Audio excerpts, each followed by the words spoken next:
Welcome to LinkedUp, Breaking Boundaries in Education, a podcast that focuses on what is happening in education today, connecting everyone to the movers and shakers that are breaking boundaries in the education arena.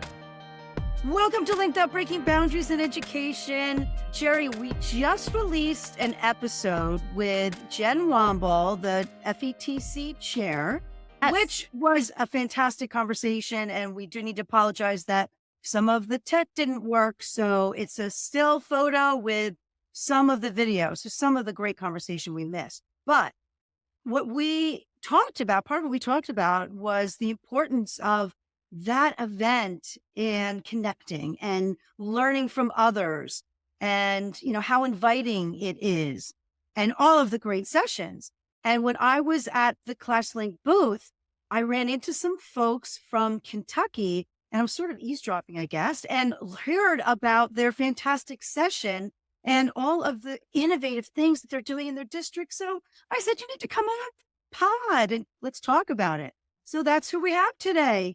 Kentucky folk, and my mother's from Kentucky, so I was really happy to meet some people over there. Well, and we're always looking for people that are breaking boundaries and doing new things or doing education a little bit differently. And I think our guest today, Dan Pfaff, is going to be one of those guests. And welcome to the show, Dan. Well, thank you. I think we're trying to break some boundaries. We're trying to do what's best for our kids. That's the number one piece. Yeah. Yes. Well, start out. You said that you're really working hard on local accountability.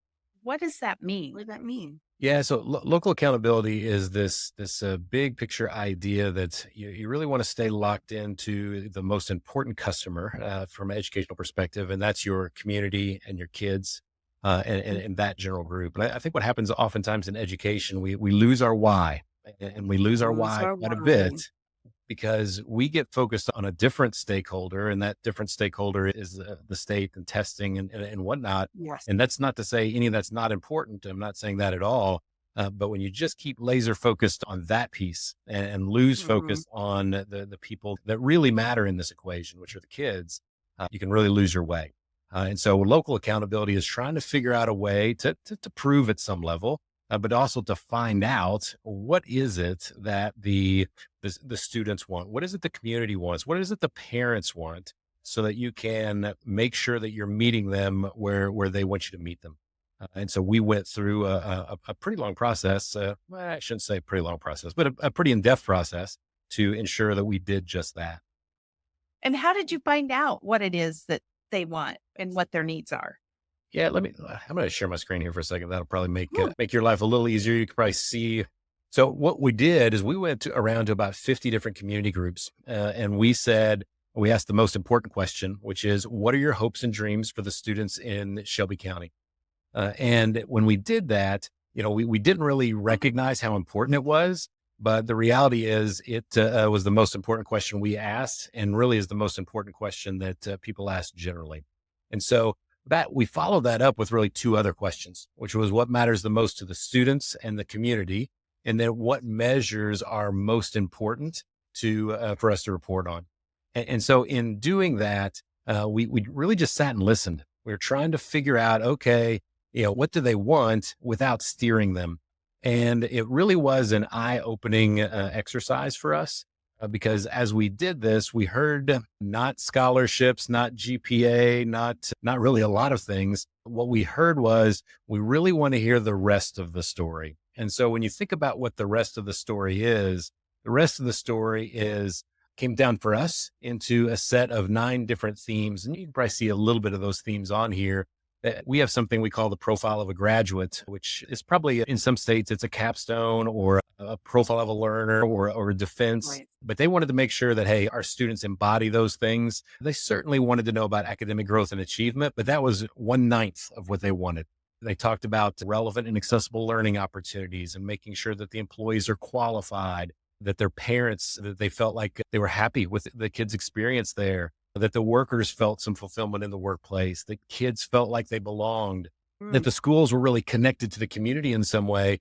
And then we have core values, which really underpin what we try to do with our students and with our teachers, and really want to make sure that everybody embodied those core values as well. And so when you think about all of those pieces, those are all a little squishier than what could be said with a normal accountability system, but it's all the stuff that they were most interested in. And so what we did, and you could see that a little bit in the visual, is took it apart and we said, okay, well, if they want that, let's prove we're doing it. And so we found individual pieces of evidence, and we didn't get really thick on data.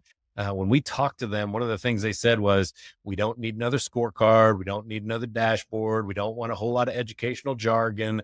What we really want is we want a narrative that explains to us in human terms and layman's terms, what's going on and how it's benefiting our kids. And so so our evidence could have been an infographic. It could be a newspaper article. It could be raw data. That's certainly possible as well.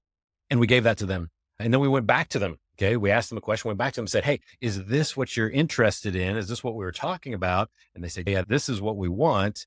And, it kind of hit us as we were going through that process that there is, we're a district of 7,000, which is not huge, but it's relatively good size. And there's a pretty big difference between one school from the next. Some of that's because it's elementary versus high school. Some of it is because of difference in maybe demographics in that particular school. And so what we tried to do is we said, you know what, it was good for us to build something at the school at the district level, let's build it at the school level as well. And so we did the exact same thing at the school level. And I guess I'll jump back and show that piece again. Yeah, I'm the digital learning coordinator for the district. And so I do a little bit of everything, as you can see, as you can probably tell. This is the school-based one for the Shelby Academy.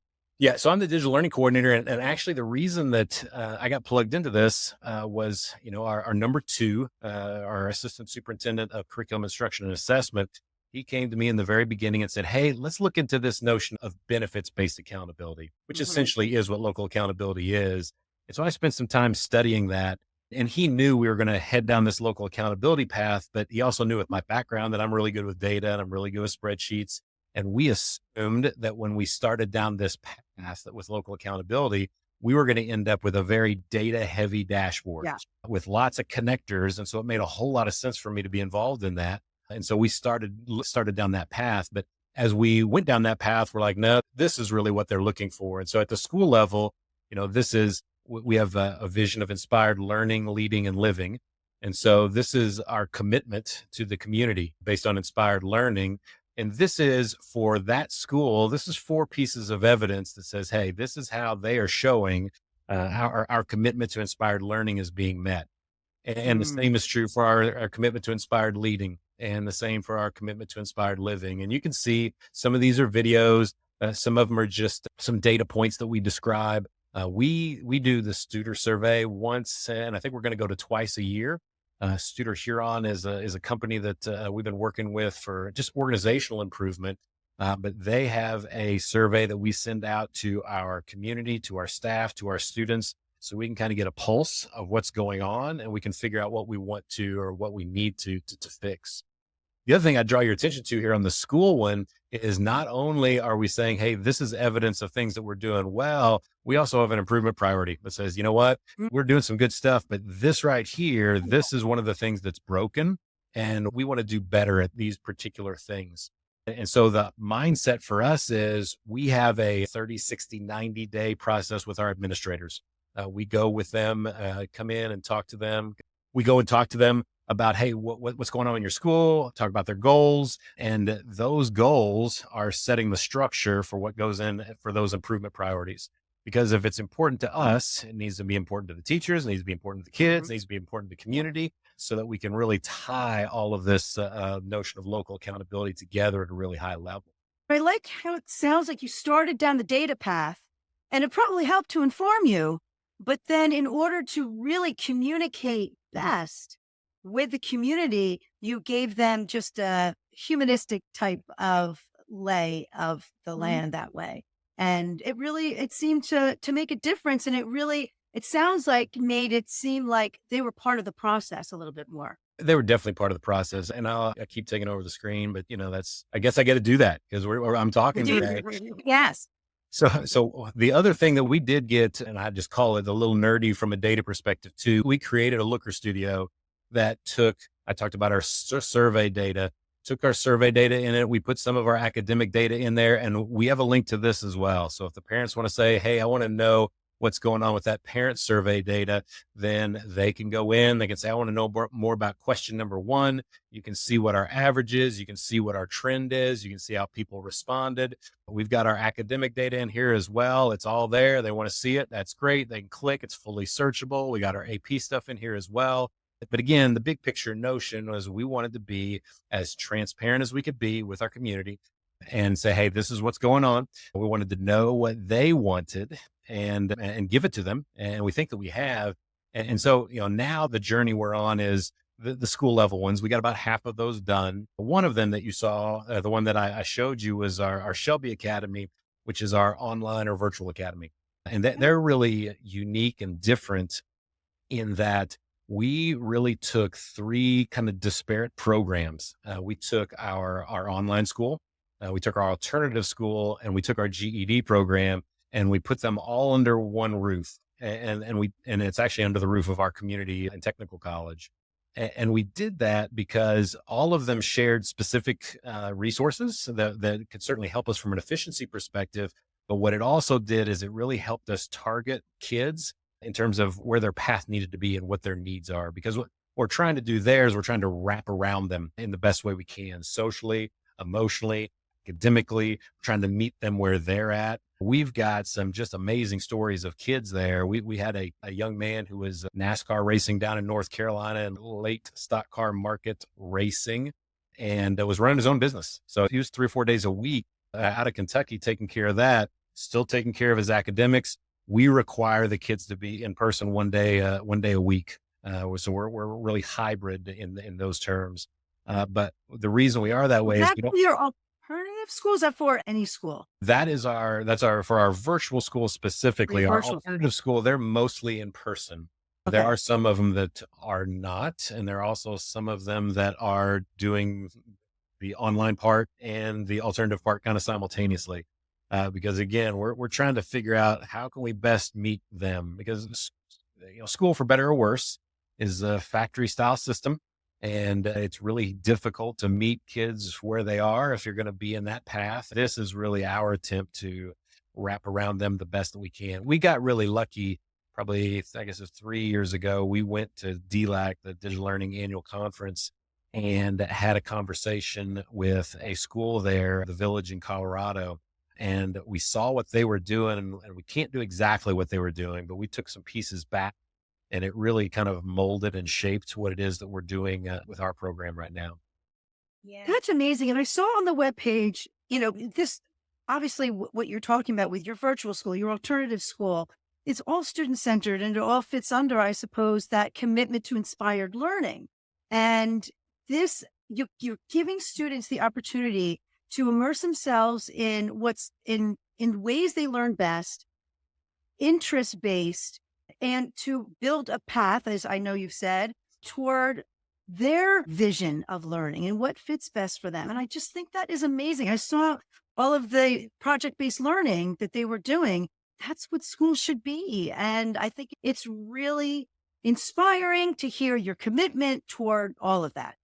Yeah, we started down. So I talked about profile of a graduate a little bit earlier, but we've got competencies that go along with that, and we were one of the early adopters in the state of Kentucky for having one of those. And when we went through that process, we also went to the community there and said, "Hey, what do you want our graduates to look like, and what's going to help them get a job?" And so much of that is skill based, and it's not content based.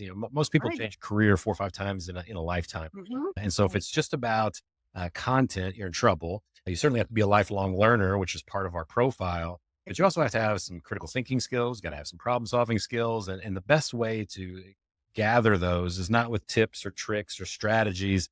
It's with rolling up your sleeves and getting into project-based learning and trying to create opportunities for kids to learn in ways that are definitely going to be more engaging to them at a number of different levels. Connected. And so we're trying to do that. Obviously, that piece is certainly district-wide, We're actually going through our defense and exhibition process for that. Literally, I'm sitting in an elementary building. They're doing that on Friday of this week. We do it 5th grade, 8th grade, and 12th grade for defenses, but they do exhibitions all the way out. And that includes our online school. They come in and they have a defense of learning and they have an exhibition to do. When you say they have a defense, can you say a little more about that? What's that look like for the student? Yes, essentially what they're trying to do is they're looking at the proficiencies that or the competencies that we have in play and say, okay, well, these are things that I did that helped build those competencies, that helped prove those. And if you think about the way that the website that I just showed you from a benefits-based accountability perspective is set up, kind of the same thing, right? I mean, we have big themes that the community said is important, and we're saying, hey, here's our proof that these things are happening. So that, in many ways, that website is like our personal defensive learning that we try to update on a quarterly basis at the district level. We're going to make them do it. I shouldn't say make them do it, give them the opportunity to update that at the school level twice a year. And I really have to pause there a little bit, because one of the things that's been so fun for me and really turned this into a passion project for me is, as we've gone to the schools, it's been so fun talking to the teachers and saying, okay, let's talk about how we're proving inspired learning is happening. And it's almost like they're apologetic to talk about some of the great things they're doing in the classroom, because we're so hardwired to kind of bring this back to benefits-based accountability or state accountability. We're so hardwired to a test that they think that's it. Yeah. But giving them the opportunity to tell that story, you can feel the weight coming off their shoulders. And we have some trackers on the backside of each of the school ones, as well as the district one, that says, okay, what kind of hits are we getting? Are people going there? And we've got a ton of hits. I think we have 7,000 some odd hits on the district one just since I think October. But the key ingredient is, once they're in there for 14 or 15 minutes on average. So it's not like they're going in, popping back out. They're actually digging in and looking around, which is really what we want to happen. And so it's going to be important for our administrators, both at the district level and at the school level, to continue to revisit that anytime they go to talk to parents and say, hey, this is happening, or we've updated this, or let's look at this again. So parents can really look at this as a big benefit, or as a nice opportunity for them to evaluate what's going on in the school setting. Other groups that were really excited that we did this were like Realtors Association. They're like, this makes it so easy for us to show what's really happening in the schools. Like, you can go to Kentucky has a school report card that's all data and whatnot, and you can see that stuff. But and those numbers are real. And I'm not trying to downplay them, but you don't get the opportunity to see the great defensive learning that the young man or young woman did, or the great opportunities the kids have to serve in the community. Those things get kind of washed over, or they get lost in somebody's social media feed. And here it's kind of a constant reminder that those things are happening. Well, I want to back up just a minute when you were talking about the competencies. And I want to just speak a minute about the agency that gives students when they are telling you how they met those competencies. Because in a normal classroom, I don't think kids even know what competencies we're working on.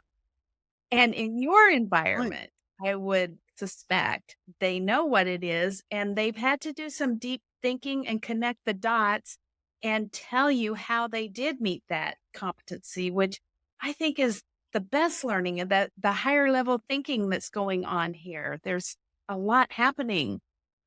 Yes, we take a whole lot of pride in our profile of a graduate site. I'm going to actually take over the screen again, because, hey, that's just what I do. Just take it over. Take it over. But this is our defensive learning dashboard. And in that dashboard, again, this is talking about all the different groups that we talk to, but it's pretty robust in terms of having all kinds of different rubrics, depending upon what level that you're at. We've got all kinds of supporting documents in place. We've got examples, video exemplars of what it looks like at each one of those levels for each one of those individual competencies. So we're at a place now where we're able to give kids examples and say, hey, this is what it's going to look like. Because if you roll back 2 or 3 years ago, in transparency, everything becomes cookie cutter after a while. Right.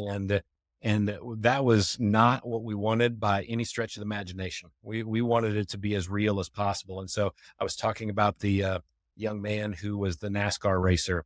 When he did his defense, I was there for that one. He brought his stock car in. He had all the analytics that were going into any time that they're making adjustments to the car on the track. He brought all that up and showed how how he was learning from that. It was higher level math than many kids will touch ever. And he was manipulating that with ease. And so again, so real, so refreshing at a number of levels. And it's meaningful to him. So he wants to learn it, right? If he were in that higher level math class, it might have just been some abstract topic that he really didn't care about. So I'm a secondary math guy. And so, I've taught all the tough stuff and all that higher level stuff, and making it real is a challenge. And some of it are things that kids just aren't going to touch. But for him, it was super, super relevant. And like I said, just a great opportunity for that young man. And so many of our trades really need that upper level. And we don't always think about that. Yes. Yeah.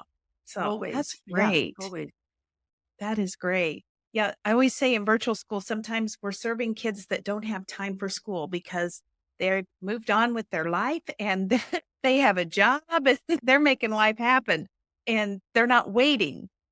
Yeah. And we have some stories. Sounds like one of them. Yeah. Well, and we have stories on the opposite end of the spectrum too, and I don't want to make that as a negative, but we had a young lady who, single mom, was working a full-time job and was a full-time student and graduated. And with any other scenario that would be created, she's a dropout, and it changes the trajectory of her life. Or we have some kids that their family situation is really tough, and so they need to be working to put food on the table for their family. And so they're working, they're taking care of their school obligation. They're getting in there one day a week. This is our online school, of course, that I'm describing, and it's creating an opportunity for them there. And so I think we're blessed in Shelby County to have, a situation. Our brick and mortar schools can, handle situations the way they do. We have our Shelby Academy that allows us the opportunity to reach some kids in complicated situations, maybe in an enrichment situation like the NASCAR driver, or maybe in a really challenging situation like our young lady who was a single mom. Or it could be a situation where maybe the child is having some issues with being in public, or doesn't really feel as comfortable being in an environment with 30 kids in a classroom. We can meet their needs as well. And so that's, again, it kind of really dovetails right back to the benefits-based accountability, trying to figure out what do people need, and how can we serve them exactly where they are, whether or not that's individual kids, but also thinking about what our needs of our community are, instead of just a finite test score. Yeah. And I appreciate that you showed the difference in the kinds of students that are there, because many times people think that the students that are in the virtual school just couldn't make it in the brick and mortar building. But my experience with virtual ed is we had an actress that was in Hollywood 4 days a week and then would come back to Kansas. We had an Olympic hopeful. These kids are doing other things in their life that they can't put on hold till they're 18. And so it's not always the student that can't make it in school. It's just, you might need it a different way. Yeah. And I think, unfortunately, what happened during COVID is we kind of blended two things together that need not be blended together. This notion of online learning and online teaching. And so during COVID, we got into an online teaching mode, and maybe it was less successful in some situations, more successful in others.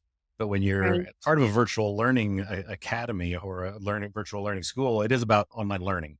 And, I don't really think that there's any question as we look into the future that online learning is going to play a super high role, or app-based learning is going to play a super big role going into the future. And so I think sometimes online learning gets villainized for reasons that it need not be villainized for. It can really be a great tool to allow kids to do some amazing things. Exactly. Exactly.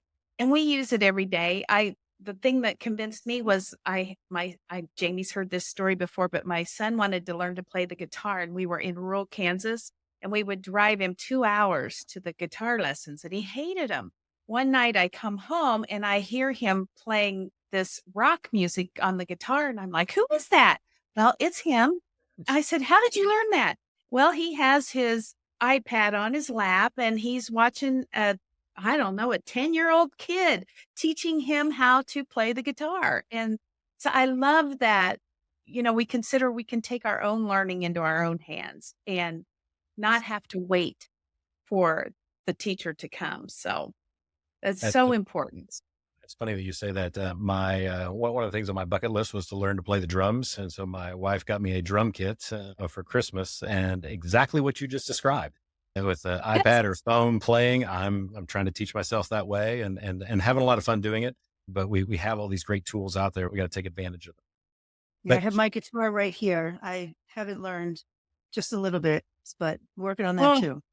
And online. But the human touch piece, and, to kind of pull us back to the Shelby Academy and what we're doing with our online program, we have that one day a week where we have them coming in, because one of the things that gets lost in online learning is that human touch. And so it was really important for us to create a scenario where, we not only were going to be able to interact with them digitally, but we were also going to be able to put some eyes on them and give them support in a different way as well. Because, to loop back to the future, I think there's always going to be a place for teachers, because, teaching is inherently a relationship kind of position. And loving on kids, I don't think a machine's going to love on kids very well. The delivery of content, that can probably be done more electronically. That piece is easy, but in terms of actually helping the kid and motivating the kid, that really is a human component. And was really important for us when we were thinking about the structure for Shelby Academy. I was going to mention that earlier. You really do hone in on the human aspect of teaching and learning. And like you mentioned, in today's world of AI, technology in general, it's more important than ever. So I think that's, and I love the fact that you use the term commitment. This is not just an initiative with, some administrators coming in and then maybe leaving. This is something that you are completely committed to. It is ongoing, but also the community, the students, the parents, everyone's committed to it. Teachers, obviously. And there's that buy-in because it is so student-centered. And I think that seems to be what's making it so successful. That's a question for you. Yeah.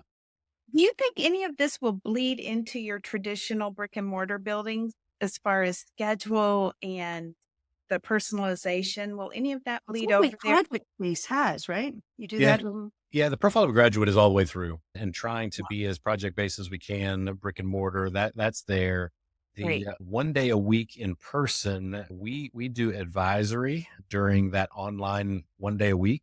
And advisory is something that is not negotiable in any of our buildings as well, for all of really the same reasons, making sure that those kids have at least one adult, hopefully a lot more than that, right? But at least one adult where they know they can go to, somebody in their corner.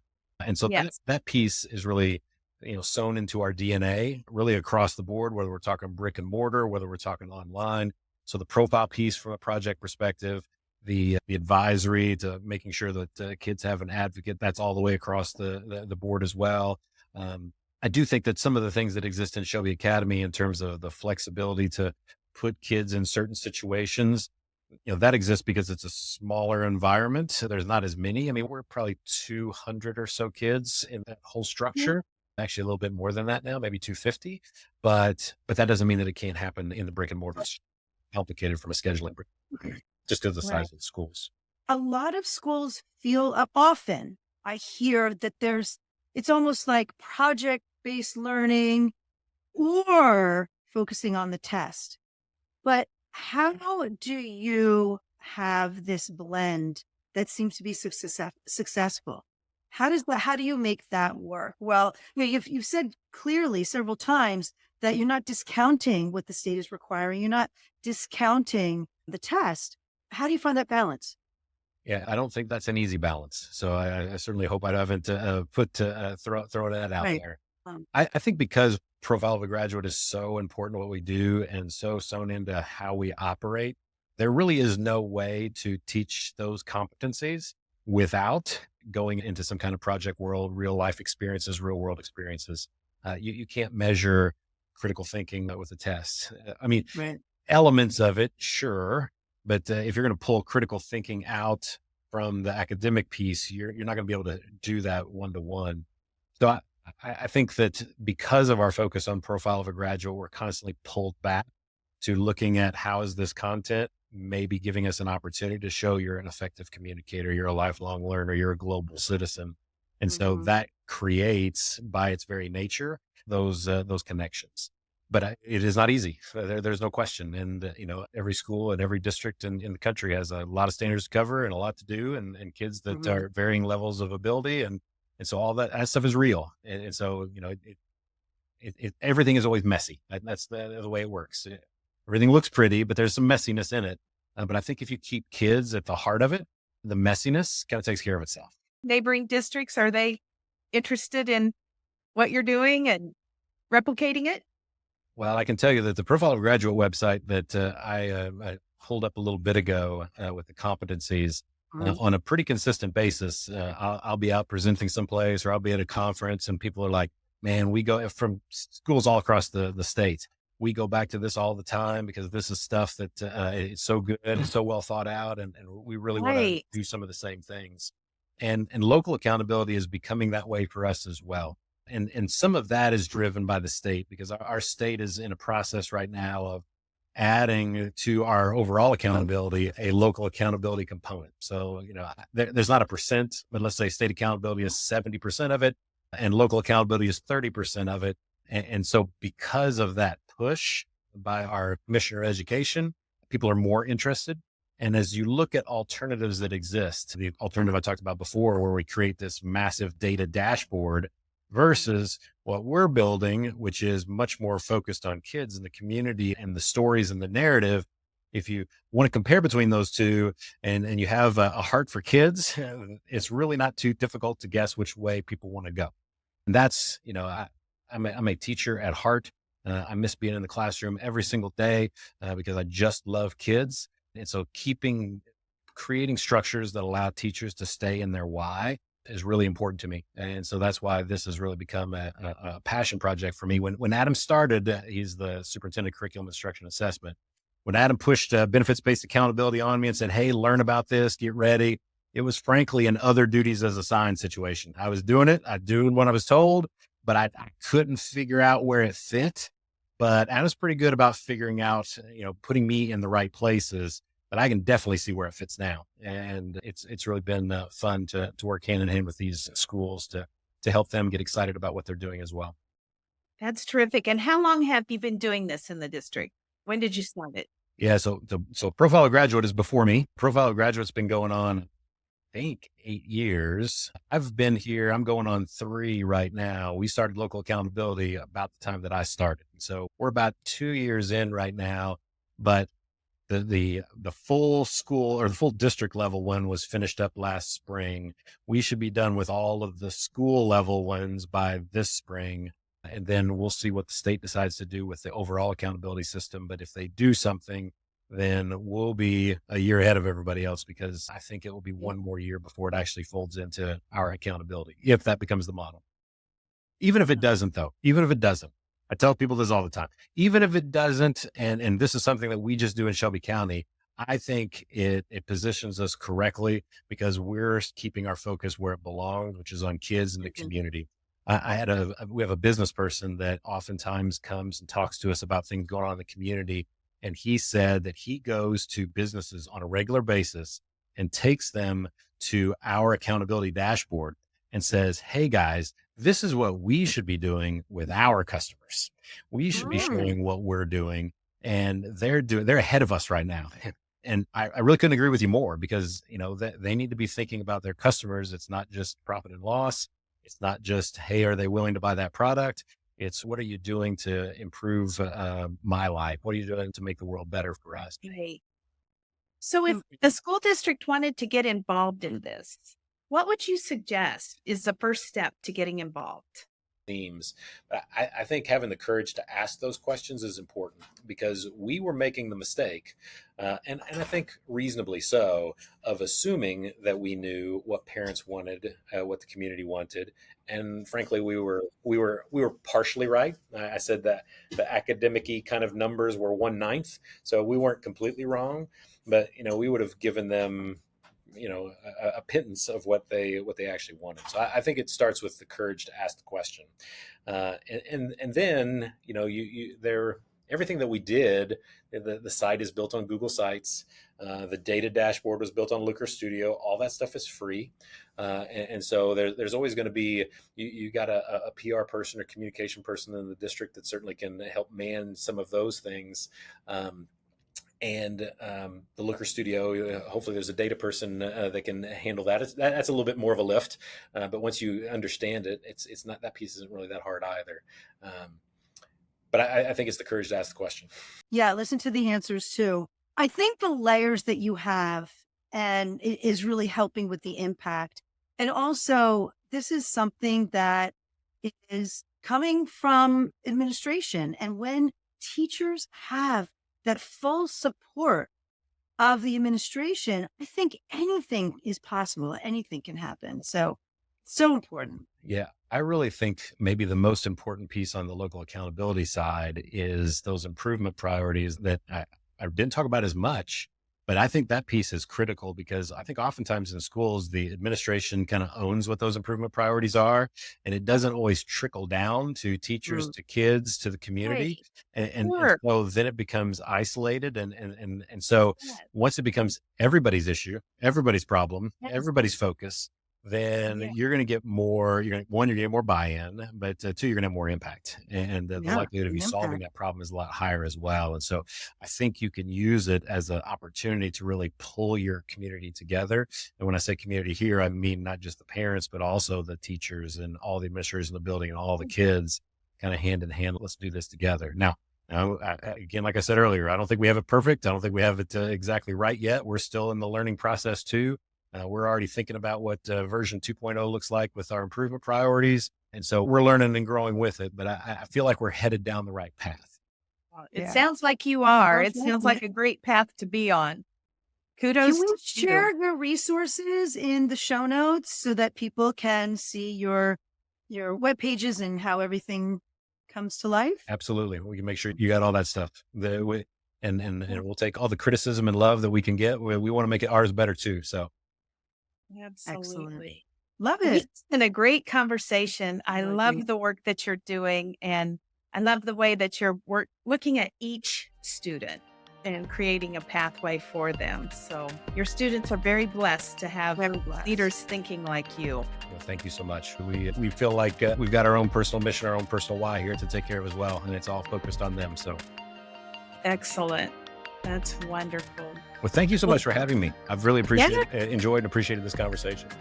Oh, we appreciated it too and learned so much from you. Thank you. Thanks. Absolutely. A pleasure. Thank you for listening. And if you would like to stay linked up, be sure to follow us on Apple and Spotify and subscribe to us on YouTube.